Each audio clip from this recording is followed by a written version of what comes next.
it does want us to start actually spraying our two main colours pretty early on, probably because it's hard to get to these air intakes just here.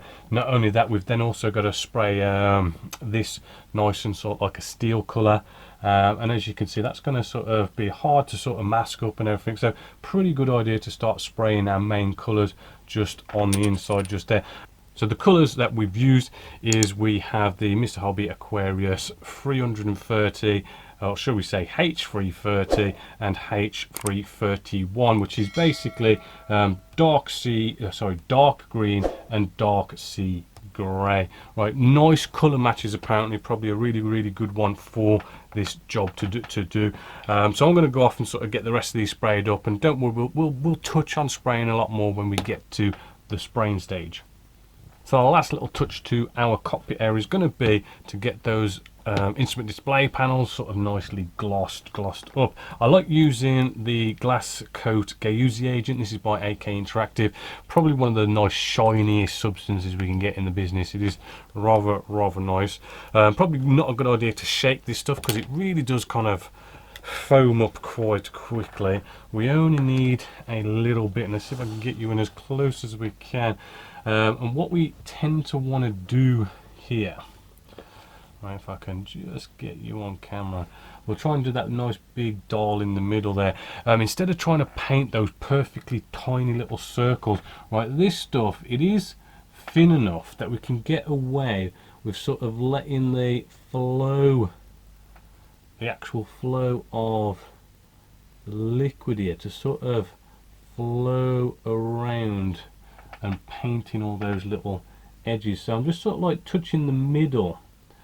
Alright, I'm not sort of trying to go around and paint the edges. I'm sort of touching the middle and trying to, if in some cases, maybe even sort of help it along a little bit, maybe just touch those edges a bit. But you'll find that if you get a big enough blob in there, it will start to spread out and flow itself, which it looks like it's basically just done that. So hopefully you can see I haven't like painted those edges, but it's flowed around them. I mean, you could get just get out another paintbrush. I mean, you could get like a little bit of water or maybe a little bit of homebrew thinners maybe.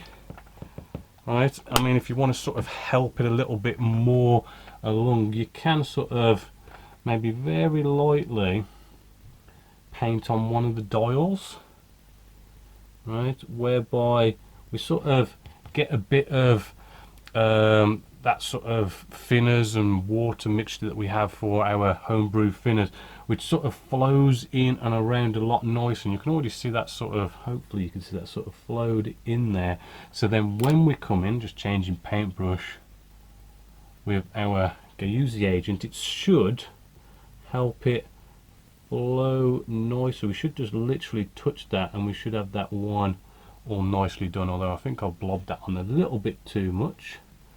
Right, so what I need to do now, this is why you don't want to overload your paintbrush, but I have kind of got a little bit too much on there, so I'm coming in with a clean paintbrush and then I'm just sort of cleaning it, oops, as we go along, and literally kind of just circling up around that area. Right, so there you go, you've also learned how to sort out a mistake as well. Right, so I'll just keep going around this, sort of drying off my paintbrush, going around the area and just kind of getting that nicely dried up. So yeah, with the right amount on your paintbrush, we can pretty much hit any one of these little dials, tab it in the middle, and it should paint itself if you get it just right.